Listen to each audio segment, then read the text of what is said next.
Well, this is the exciting bit now. What we've got to do is make a ball, and we've got to make a ball that bounces off each of those paddles. And I've got to try and play a two-player game on my own.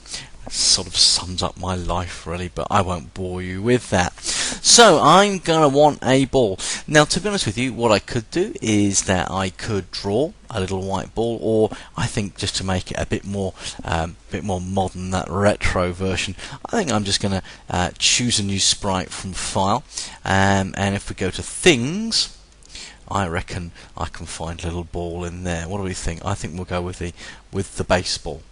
So that comes in there. Now, of course, I'm thinking that baseball is rather large, so let's reduce that down in size. I've got to keep clicking and clicking and clicking and clicking and clicking and clicking and click click click click click click click click click click click. It's probably a little bit on the big side still, but I'm quite happy with that. So I'm just going to basically get the ball, and I'm just going to put it roughly in the middle. That's something we might have to come back to as a start position, but let's just get this ball moving to start with. So once again on here, I'm going to say when the green flag is clicked, I want that ball to move, and I want that to happen forever. So what happens now is that let's face it, when the ball let's just get it just started to move, motion, and I am going to have that move 10 steps forever. Now if I run this, what we find is the ball gets to the edge. Great. I'm thinking that was a bit swift actually, 10 steps. I think that was quite quick. What I might do is reduce that down to 5 steps. Just pull the ball back into the middle. Just think about speed now. Yeah, I think that's a reasonable speed. Just press stop anyway. The thing is, of course, that we want the ball to bounce off the edges. Well, in fact, we want it to bounce off the top edge, and we want it to bounce off the bottom edge. We don't really want to bounce off here and here, because that's like the scoring zones. But let's make it bounce off the edge anyway. So I'm going to just put if on edge bounce. So we're going to do that, and then what will happen now, the ball will just simply bounce backwards and forwards. That's a pretty easy game to play, I feel, when the ball's just going straight.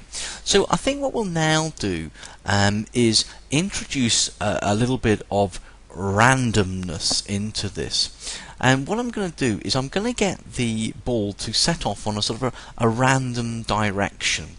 So what you need to do is quite handy having this center line. If you think of this center line as being like a bearing line, what happens here is, imagine this is pointed north, so this would be a bearing of 0. Coming straight out is a bearing of 90, straight down 360, and this way is going to be a bearing of 270. So what I'd like to do is have the ball start off going to the right, but have it going on a bearing of, well, I guess somewhere between 45 and 90 plus 45, 135. I think something like a random bearing. So let's do point in direction. Now if I do, just to prove a point, what I'll do is come in here and we'll go 45. We'll press enter, and if I press this now, what you find is the ball will then go off in a random direction. But can you see how that's doing forever if? That was my fault, because what I should have done, to say this could get a bit tricky, is that instead of doing that, or was it a deliberate mistake? No, it was my fault. Let's put the ball back. Now we should find that the ball actually begins to bounce off. There you go. But let's face it, that's pretty easy to read which direction it's going to go in. We always know that when you start the game, and actually that's a good point. What we'll do is when we start the game, you'll always notice that the ball will always go off in that direction, because it always says point in direction 45. Now I always want that ball to start in the middle, by the way, so let's solve that right now. I think what we should do is when this thing is clicked, we'll put it in the middle. Now you can tell where the middle is. Well, let's say the middle is around about there, because it says x8 minus 8 and y minus 6. In fact, it should be 0 to 0. So I'm going to put it smack in the middle here. If I make that 0 to 0, what we'll find now is that whenever we press play, it goes from there. I'm going to press stop here, and watch when I press play again, it goes back from that same point. So that's quite a fair way of starting the game. What we're going to do is make sure the ball always starts in the middle. But I don't want this 45 degrees. Let's introduce a little element of randomness in this. So how are we going to introduce randomness? Not a problem. Point in, go to numbers, pick random. Instead of, let's make that, let's see if we can drag this over a little bit so we can see it. I pick a random number, let's say between 45 and 135. Happy with that? Okay, press play. Went pretty flat that time. Let's press play again. Oh, it went down that time. Let's press play again. Pretty horizontal that time.